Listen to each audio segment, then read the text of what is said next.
आप तो जानते ही हैं कि काफ़ी लंबी लड़ाई लड़ी जा रही है वित्तीय शिक्षकों की।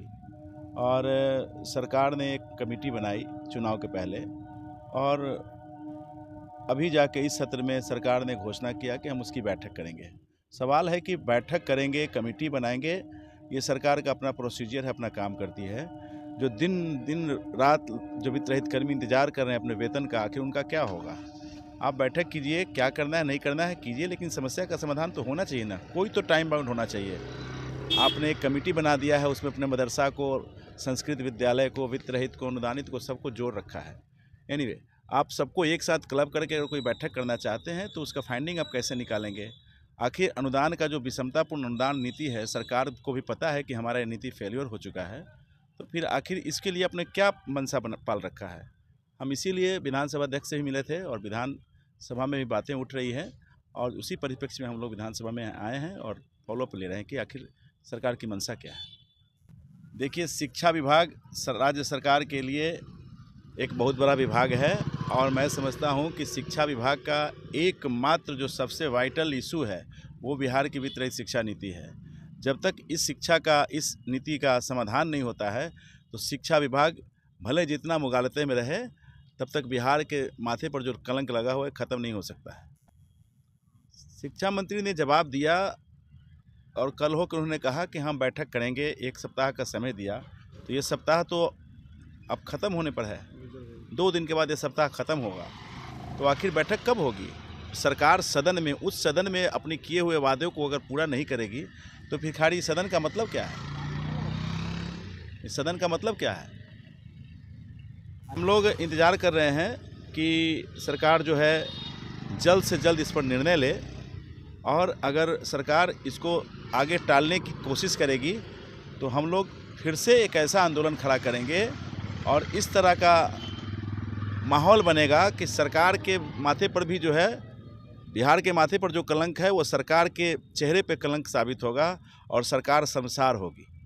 देखिए, हमें पूरी उम्मीद है कि इस बार इसी सदन में वित्त रहित का जो मुद्दा है और जो कमेटी बनी है वो अपना रिपोर्ट देने की बात की है, तो मुझे लगता है कि इस पर बहुत काम आगे बढ़ेगा। लेकिन मतलब ये है कि कब ये लोग कमेटी बना दिया, कमेटी की बात भी शिक्षा मंत्री ने बोला कि हम इस पर काम करेंगे।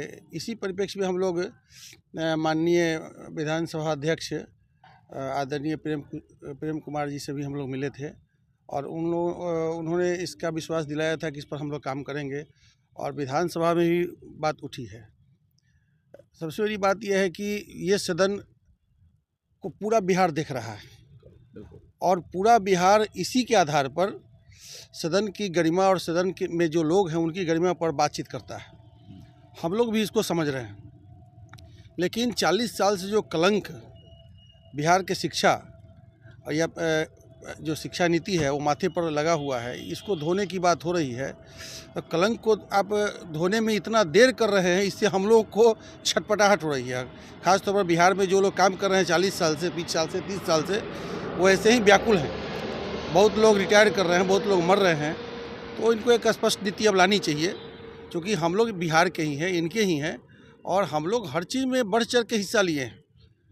बढ़ चढ़ कर हम लोगों ने हर तरह से मदद किया है, चाहे पक्ष हो या विपक्ष हो, ऐसा नहीं। उनको आगे बढ़कर वित्त रहित नीति को ख़त्म करके और इसके लिए ठोस कदम उठाना चाहिए, जिसमें इसमें काम करने वाले लोगों का भी भविष्य जो सुरक्षित हो जाए। और कितना भी आप लगा दें, स्कूल कॉलेज कितना भी आप जो उत्क्रमित करके बना रहे हैं, जब तक वित्त रहित स्कूलों और कॉलेजों को नहीं लिया जाएगा, शिक्षा का जो रीढ़ है, आज भी ये 50 से 60% बच्चों को पढ़ा रहा है। तो शिक्षा का जो रीढ़ है, जो मजबूत है, आप उसी को तोड़ने पर लगे हुए हैं। सदन में भी सर्वेश बाबू बताए हैं, संजय बाबू बताए हैं, संजीव बाबू बताए हैं, नवल भैया बताए हैं। इन लोगों ने जो बताया है, सरकार को इस पर गहन अध्ययन करना चाहिए। इन लोगों से राय विचार करके तुरंत जितना जल्द हो वित्त रहित नीति को ख़त्म करके, और बिल्कुल सटीक इस तरह का व्यवस्था करना चाहिए जैसे इन्होंने नियोजन वाले के साथ किया, उसी तरह से हम लोग के लिए बना करके और इसको कर देना है। यहाँ जो लोग पढ़ा रहे हैं 25 साल से पढ़ा रहे हैं, 20 साल से पढ़ा रहे हैं, इतने साल का अनुभव लेके लोग पढ़ा रहा है। बहुत लोग रिटायर कर गए, बहुत लोग मर गए, तो अब स्पष्ट नीति आनी चाहिए। मुझे लगता है कि सरकार को इस पर गंभीरता से चिंतन करना चाहिए और इसे जितना जल्द हो, तो 1 सप्ताह तो हो गया, ये तारीख पर तारीख वाली बात है, अब बढ़ना नहीं चाहिए।